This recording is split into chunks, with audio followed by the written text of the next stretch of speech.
বাংলাদেশের দক্ষিণ পশ্চিমাঞ্চলের এক বিস্ময়কর জনপদ সাতক্ষীরা জেলার শ্যামনগর উপজেলা। এটি বাংলাদেশের সবচেয়ে বড় উপজেলা।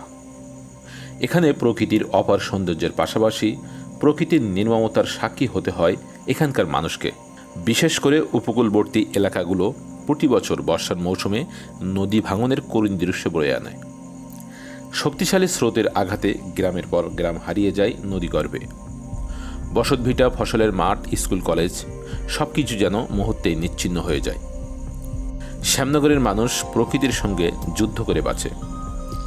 নদীর তীব্র ঢেউ, লবণাক্ততার বিষাক্ত ছোঁয়া, দুর্বল বাঁধ আর সীমাহীন অভাব সব কিছু মেনে নিয়েই তারা বেঁচে থাকে।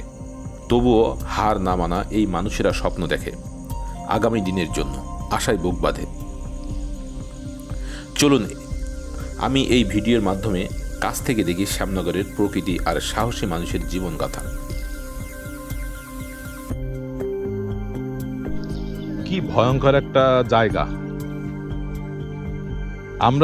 আমি আগেও বলেছি যে উপকূলীয় অঞ্চলে ঘুরছি। এখানে বড় বড় ব্লক দেয়া আছে এই জায়গাটা। তো এই জায়গার দৃশ্য দেখলে আসলে একটু গা শিউরে ওঠে। এখানে কিন্তু ভেড়ির নদীর যে ভেড়ি আছে সেই ভেড়ির কোনো রাস্তার একরকম অস্তিত্ব নেই বললেও চলে। এই যে দেখেন ভেড়ির যে রাস্তা, এটার অস্তিত্ব একরকম নেই বললেও চলে।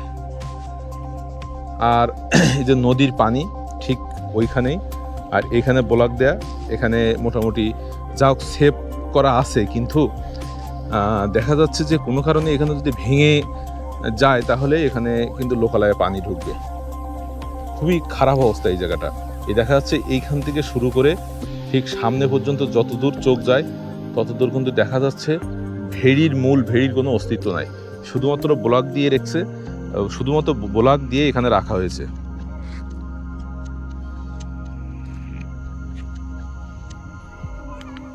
যে বাংলাদেশের জেলেরা যে কি পরিমাণে এখানে মাছ ধরছে তা দেখলে একটু অবাক হবেন।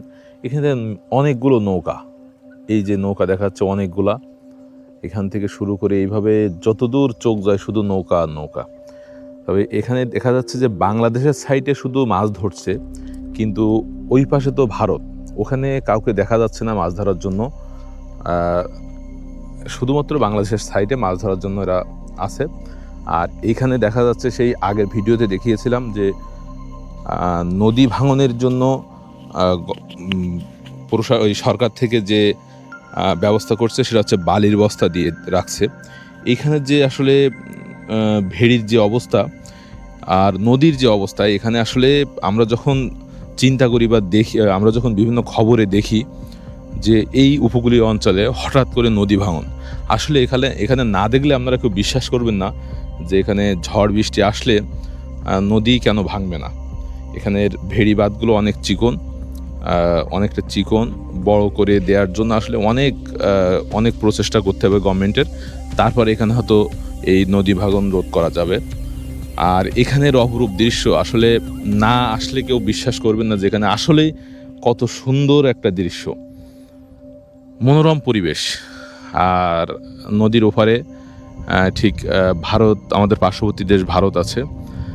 মাঝিরা এখানে তাদের হয়তো দুপুরের খাবার নিয়ে এখানে হচ্ছে মাছ ধরছে, অনেকগুলো মাঝি এখানে মাছ ধরছে।